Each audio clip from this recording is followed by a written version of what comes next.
तो hello and welcome दोस्तों, आप सभी का स्वागत है मेरे यूट्यूब चैनल में the Hindi horror story YouTube channel में। आशा करता हूँ आप सभी लोग ठीक ही होंगे। अगर आपको भी पसंद है हिंदी हॉरर स्टोरीज़ कहानियाँ तो मेरे चैनल को सब्सक्राइब करना मत भूलना, ताकि आने वाली वीडियो सबसे पहले आप तक पहुंच सके। तो चलिए बढ़ते हैं आज की कहानी की ओर। आज की पहली कहानी हमें भेजी है नागरनाथ साहब ने, जो कि भोपाल से बिलोंग करते हैं। तो आगे बताने वाली कहानी मैं नागरनाथ जी के पॉइंट ऑफ व्यू से आपको सुनाऊंगा। हेलो, मेरा नाम नागरनाथ जी है और मैं पैसे से एक ऑफिस में काम करता हूँ। मुझे उस ऑफिस में काम करते हुए लगभग 13 साल हो चुके हैं, लेकिन उस ऑफिस से अब मैं रिटायर्ड हो चुका हूँ। एक नया गेम लॉन्च हुआ था मोबाइल पर, जिसका नाम था अमॉन्ग अस। ये गेम मुझे बहुत ही पसंद थी। इस गेम पर मैं बहुत दिनों दिन में इस गेम पर खेल खेलता रहता था।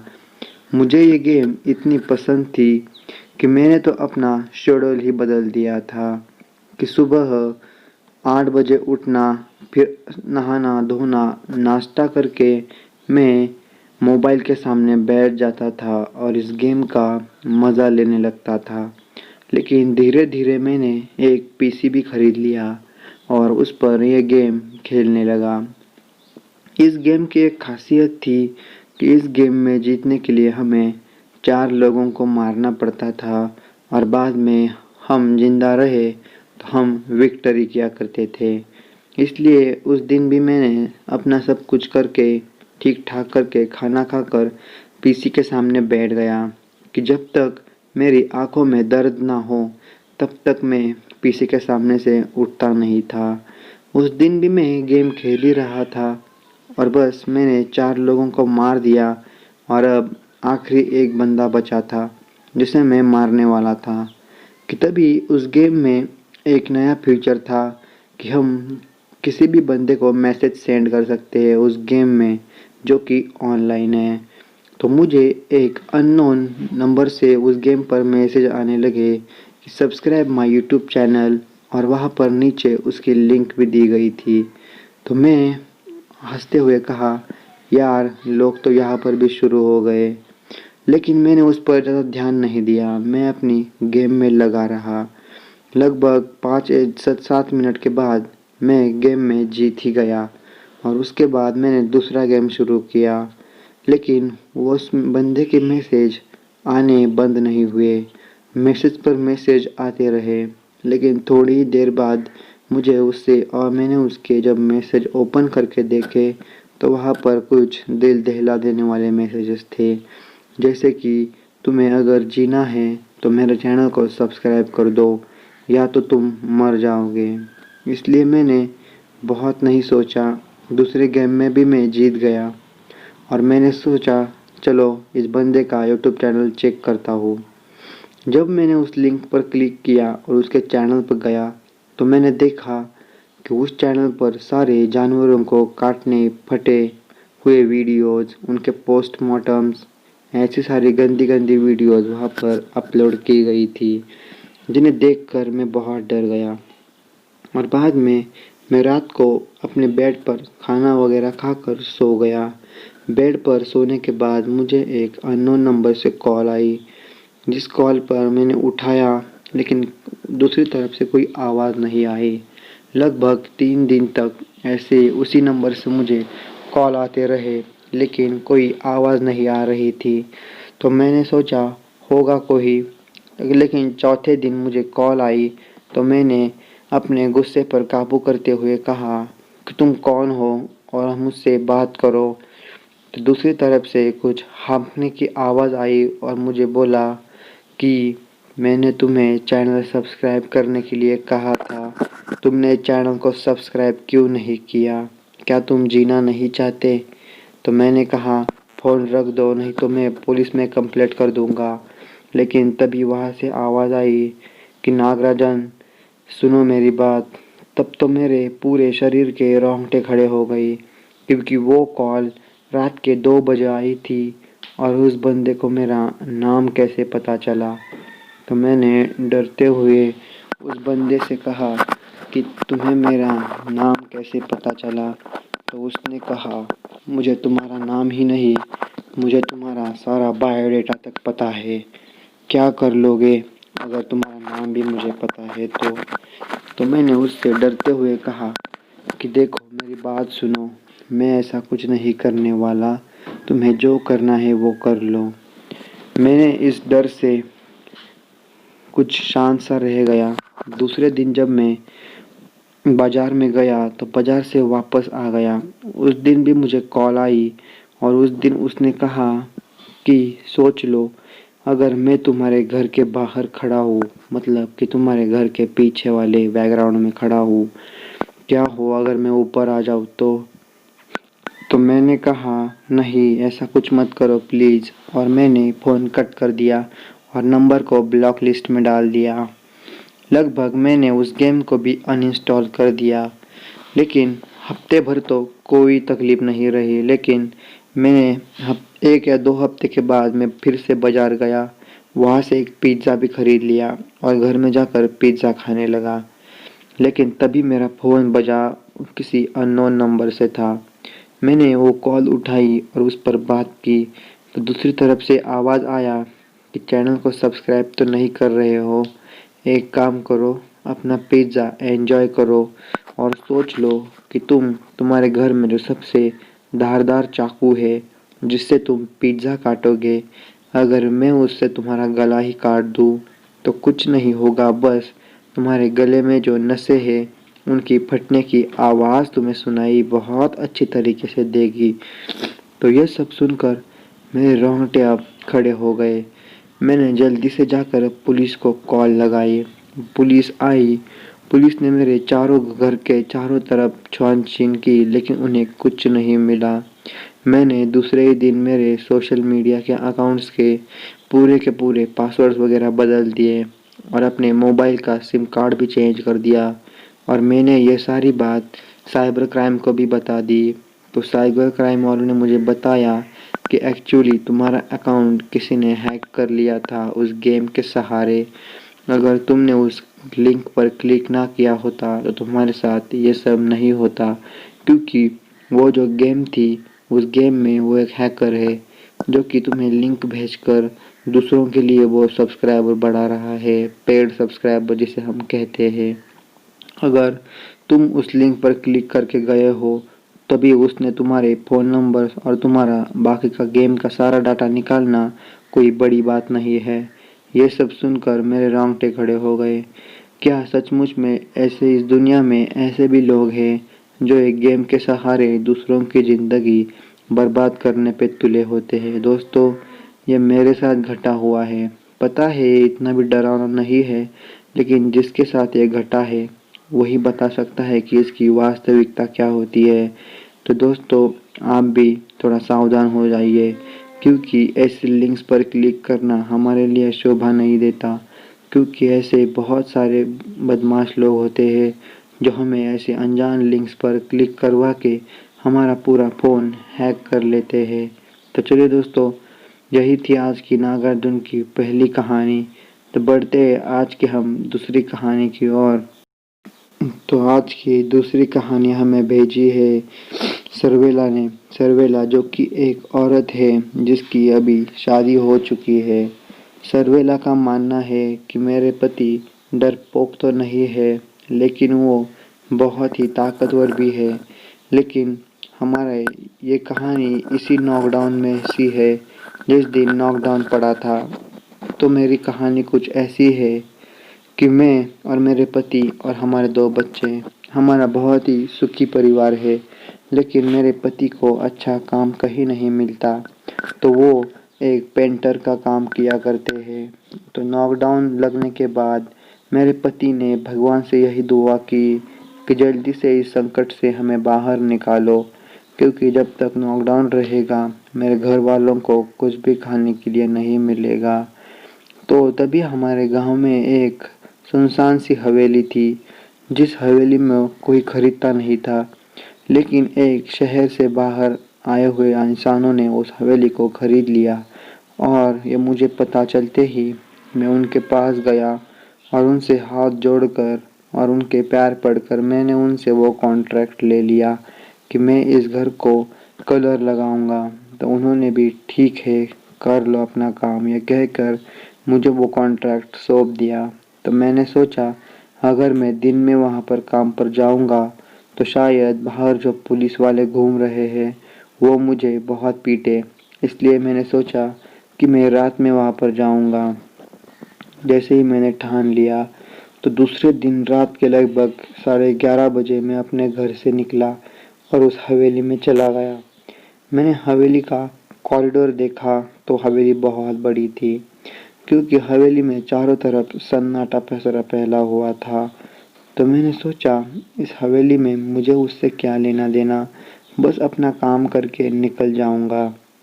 तो उस दिन मैंने हवेली में पहले कॉरिडोर से अंदर जाते ही मैंने देखा कि वहाँ पर बहुत सारी अजीबोगरीब तस्वीरें थी, जैसे कि कोई इंसान कब्र से बाहर आ रहा है। किसी फोटो में एक पानी का तालाब माने समंदर भरा हुआ है और उसके सामने एक लड़का और लड़की हाथ पकड़ के बैठे हुए हैं।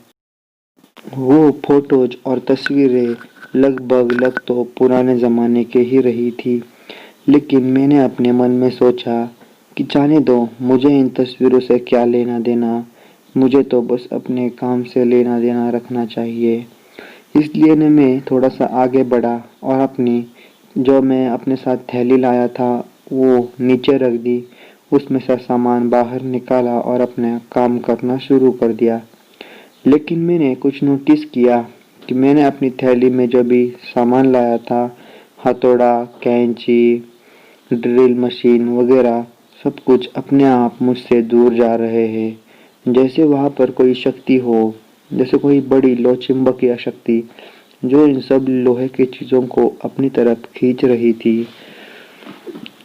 मैं जैसे ही उन चीज़ों की तरफ देखता तो वो अपनी जगह पर रुक जाती, लेकिन मैं जैसे ही काम करने को शुरुआत करता तो वो अपने आप दूसरी तरफ खिसकती जाती।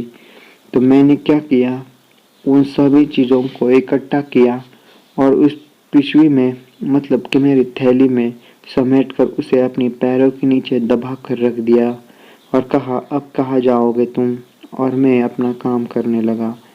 लेकिन थोड़ी देर बाद मुझे अपनी थैली में कुछ सरसराहट सुनाई दी, जैसे कि मैंने कोई छोटा सा जानवर उस थैली में बांध के रखा हो। तो मेरे रोंगटे खड़े हो गए कि ऐसे कैसे हो सकता है। इसलिए मैंने वो पूरी थैली चेक की तो उसमें कुछ भी नहीं था। लेकिन तभी मेरी नज़र उस समंदर वाली तस्वीर पे गई तो मैंने देखा कि वो जो समंदर वाली तस्वीर थी, जिसमें दो लड़का और लड़की हाथ पकड़े उस तरफ मुंह करके बैठे थे, उस तस्वीर से एक एक बूंद पानी नीचे टपक रहा था कि जो आवाज़ मेरे कानों में सुनाई दे रही थी। ये देख के तो मेरे रोंगटे खड़े हो गए। मैंने थोड़ी देर उस तस्वीर को घूरता रहा, लेकिन मैंने सोचा कहीं उस तस्वीर के पीछे से तो पानी नहीं टपक रहा है, क्योंकि उन दिनों बारिश भी हुआ करती थी। तब मैं उस तस्वीर के पास गया और उस तस्वीर पर मैंने हाथ लगाया तो मेरा पूरा हाथ गीला हो गया, क्योंकि उस तस्वीर से ही पानी आ चुका था मेरे सीधे हाथ पर। ये देखकर तो अब मेरी आंखों से आंसू बहने लगे, क्योंकि मेरे दिल ने कहा कि बस अब तुम मर गया। तभी मैंने फिर से देखा तो उस तस्वीर में जो लड़का और लड़की बैठे थे, जो कि समंदर की तरफ मुंह करके बैठे थे, वो उठे और यहाँ वहाँ टहलने के लिए जैसे निकलते हैं वैसे वो घूमे और घूम घूम कर मेरी तरफ मुझे घूरने लगे। मैंने ये सब देखा ही कि मैंने वहाँ से भागने का नतीजा ढूंढ लिया और मैं सीधा दूसरी मंजिल पर ना जाते हुए मैंने सीधा उसी के खिड़की से दूसरे मंजिल से नीचे छलांग लगा दी और वहाँ से अपनी जान बचाकर भाग गया। लेकिन दूसरे दिन मेरे घर पे जब मैं सुबह उठा तो मैंने अपने पत्नी को सारी बात बता दी। तो मेरी पत्नी ने कहा कि तुम दारू तो नहीं पी गए थे? तो मैंने कहा यार तुम मुझ पर भरोसा करो, मैं दारू नहीं पीता और मैं कभी झूठ भी नहीं कहूँगा। तो मेरी पत्नी ने कहा ठीक है, मैं आज तुम्हारे साथ वहाँ पर चलूँगी और देखती हूँ कि कौन सा भूत तुम्हें डरा रहा है। दूसरे दिन मेरी पत्नी और मैं रात के 11 बजे वहाँ पर पहुँच गए। पहले आधे घंटे तो कुछ भी नहीं हुआ, लेकिन थोड़ी ही देर बाद वही आवाज़ें आने लगी। तो मैंने अपने पत्नी को कहा क्या तुम्हें वो आवाज़ें सुनाई दे रही है? तो मेरी पत्नी ने कहा कि तुम चुपचाप अपना काम करो, कोई भी आवाज़ मत निकालना, बस चुपचाप अपना काम करते रहो। तो मैंने भी अपने पत्नी की बात मानी और अपना काम करते रहा। तभी थोड़ी देर बाद हमने देखा कि दूसरी जो तस्वीर थी कि जिसमें एक कब्र से बाहर एक हाथ आया था और वो कब्र के ऊपर मिट्टी डालने की कोशिश कर रहा था। उस तस्वीर से धीरे धीरे मिट्टी नीचे गिरने लगी। मैंने अपनी पत्नी को कहा अब तो दिखाई दे रहा है ये क्या हो रहा है। तो मेरे पत्नी ने कहा तुम उस पर ध्यान मत दो, अपना काम करते रहो। लेकिन मेरे हाथों से काम हो ही नहीं रहा था। मेरे गर्दन के बाल तक खड़े हो गए थे उस डर से। लेकिन थोड़ी देर बाद हमने देखा कि उस तस्वीर से इतनी मिट्टी नीचे गिर चुकी थी कि जैसे एक ट्रैक्टर और ट्रॉली से नीचे की जाती है। इतनी सारी मिट्टी देखकर तो अब मैं वहाँ पर रुकना ही नहीं चाहता था। तो मैंने अपनी पत्नी को कहा चल भाग यहाँ से। तभी मेरी पत्नी और मैं वहाँ पर भागने से पहले हमने देखा कि उस तस्वीर से अब हड्डियाँ भी गिर रही थी, जो कि पूरे कंकाल की हड्डियाँ थी, जिस पर एक खून का कतरा भी नहीं था। अब यह देखकर तो वहाँ रुकना खतरे से खाली नहीं था। मैंने अपनी पत्नी का हाथ पकड़ लिया और उसे नीचे की तरफ ले जाने लगा। लेकिन उस दिन मैं अपनी पत्नी की वजह से ऊपर से कूद नहीं सका, इसलिए हमने नीचे के फ्लोर पर जाकर वहाँ से भागने की कोशिश की। लेकिन हमारी बदनसीबी कि वहाँ का दरवाज़ा अपने आप बंद हो गया और नीचे के फ्लोर पर पूरी की पूरी खिड़कियाँ भी लगा लग रखी थी। तभी मेरी पत्नी ने हम थैली में हाथ डालकर टॉर्च निकाली और इधर उधर मारने लगी। तभी हमने उस टॉर्च की झलक में देखा कि एक सफ़ेद साया जो कि इस फोटे से निकला था, उसका पूरा मुंह सड़ा हुआ था, जो कि हमारी तरफ देख के हमें घूर रहा था। तभी मेरे पत्नी ने उसका हाथ इतने ज़ोर से झटका कि उसने कहा कोई मेरा हाथ पकड़ रहा है। तो मैंने भी उसका हाथ अपनी तरफ खींच लिया और मुझे ऐसा लग रहा था कि कोई उसे दूसरी तरफ खींच रहा है और मैं इस तरफ खींच रहा हूँ। तभी मैंने ऐसी हालत में हमारा कोई साथ नहीं दे सकता, तो मैंने भगवान का नाम जोर जोर से लेना शुरू कर दिया और अपनी पत्नी से भी कहा कि तुम भी भगवान का नाम ले लो। तो मेरी पत्नी ने भी भगवान का नाम लेना शुरू कर दिया। ऐसा करते ही उस अनजान शक्ति ने हम दोनों को भी छोड़ दिया और दरवाज़ा खुल गया। लेकिन दरवाजे से जाने से पहले हमने ये नोटिस किया कि वो हड्डियाँ जो उस फोटो से बाहर आई थी वो हमारी पैरों के बीच बीच आ रही थी, ताकि हम वहाँ पर गिर सके और वो हमें पकड़ सके। लेकिन भगवान के आगे किसी का कुछ नहीं चलता। हम उस घर से बाहर आ गए और मैंने सोच लिया कि जब तक नॉकडाउन नहीं खुलेगा तब तक मैं वहाँ पर नहीं जाऊँगा, क्योंकि दिन में काम करना ही मेरे लिए ठीक है। वैसे तो मैंने भी सोच लिया कि यहाँ से आगे मैं कभी भी रात को कोई भी काम नहीं करूँगा, क्योंकि रात से बदतर तो दिन का काम ही है। तो मैंने ठान ली कि जब तक नॉकडाउन खुलेगा नहीं तब तक मैं वहाँ पर काम पर नहीं जाऊँगा। ये मैंने अपने मन से ठान लिया और मैं आज तक उस बिल्डिंग में गया नहीं। अब मुझे बस वेट है तो ठीक से नॉकडाउन खुलने का। चौथी कहानी हमें भेजी है शंकर जी ने, जो कि भोपाल से ही बिलोंग करते हैं, जिनका कहना है कि ये जो मेरे साथ घटा है वो किसी और के साथ कभी ना घटे, यही मेरी भगवान से दुआ है। हमारे यहाँ पानी में रहने वाला एक भूतनी पाई जाती है, जिसे हमारे यहाँ की जलचरिया कहते हैं। जलचर्या का मतलब होता है जो कि जल में प्रवास भी करती है और लोगों को फुसलाकर मार देती है। तो बात लगभग 4 महीने पहले की है। मैं रोज की तरह मछलियाँ पकड़ने अपने यहाँ के तालाब में गया था, जहाँ पर मुझे लोगों ने भी कहा कि तुम चाहे तो बाजू वाले तालाब में जाओ, लेकिन उस तालाब में कभी मत जाना क्योंकि वहाँ पर जलचर्या का वास है।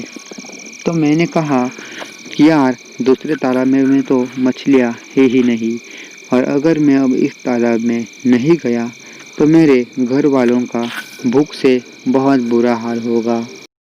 ये सोचकर मैंने उनसे कहा कि चाहे कुछ भी हो जाए मैं तो उस तालाब में जाऊंगा ही, क्योंकि लोगों का कहना था कि उस तालाब में कोई मछलियाँ पकड़ने वाला है ही नहीं, इसलिए उस तालाब में बहुत बड़ी मछलियाँ और बहुत बड़ी तादाद में मछलियाँ मिलेंगी। तो मैंने ये ठान कर रखा था कि मैं रात को जाऊंगा ताकि लोग मुझे देखे भी ना और मुझे कोई कुछ कहे भी ना। इसलिए मैं रात के लगभग 11 बजे उस तालाब की तरफ निकल पड़ा। मैंने अपने साथ मछली पकड़ने वाली जाली भी ले रखी थी ताकि मैं उनसे अपनी मछलियाँ पकड़ सकूं, और बस मैं आगे बढ़ता रहा। मैंने अपनी नाव निकाली और समंदर में लगाकर उस तालाब की तरफ निकल पड़ा, जो कि उस छोटे से समुंदर से निकलकर एक झील के सहारे उस तालाब में मिलती थी। मैं लगभग आधे घंटे का प्रवास करने के बाद उस तालाब में पहुंच गया। वहां पर मैंने अपनी जाली बिछाई और मछलियां फंसने का वेट करने लगा। लगभग 10 मिनट बाद मुझे जाली में कुछ हलचल सी दिखाई दी, तो मेरे मन में लड्डू फूटे। ज़रूर कोई ना कोई बड़ी मछली फंसी है। इसलिए मैंने वक्त का इंतज़ार ना करते हुए जाली को खींचना शुरू कर दिया। तो मुझे जाली बहुत भारी लगने लगी। तो मैंने सोचा, अरे वाह, आज तो बहुत बड़ी मछलियाँ फंसी है। इसलिए मैं उन्हें किनारे पर खींचने लगा। लेकिन मैंने देखा कि पहले जो मैंने जालियाँ खींची उसमें लगभग 3 से 3.5 किलो वाली मछलियाँ थी। तो मैं और भी खुश हो चुका। मैंने और जालियाँ खींची तो लगभग मेरे पास 30 से 35 किलो मेरे पास माल हो चुका था, मछलियों का ही बस। तो मैंने सोचा अब बस भी करता हूँ, लेकिन मैंने सोचा लालची दिमाग था मेरा भी, इसलिए और खींचने लगा। तो आगे जाते हुए मैंने देखा कि उस जाली में मछली की जगह एक औरत है जिसके बाल घुंघराले ऊपर तैर रहे हैं। तो मुझे लगा कोई लाश है, इसलिए मैं चिल्ला भी नहीं सका। तो मैंने धीरे धीरे उसे खींचा। तब मैंने देखा कि उसकी आंखें की जगह पूरे काले गड्ढे थे और उसके मुंह में सुई जैसे बड़े बड़े दांत थे, जिन्हें देखकर मैं वहीं पर जाली डाल के पूरे मछलियों को नीचे फेंक कर जल्दी से वहाँ से भाग निकला। और दोस्तों, यह पूरी सच्ची घटना है जो मैं आपको सुना रहा हूँ। दोस्तों, इस पर यकीन करो या ना करो, लेकिन मैंने किया, और उस दिन के बाद मैं कभी उस तालाब की तरफ गया भी नहीं। जो लोग मुझे कहते थे वो सब सही था। तो दोस्तों, कैसी लगी आपको ये कहानियाँ मुझे कमेंट में ज़रूर बताना। तो चलो, आज के लिए बस इतना ही।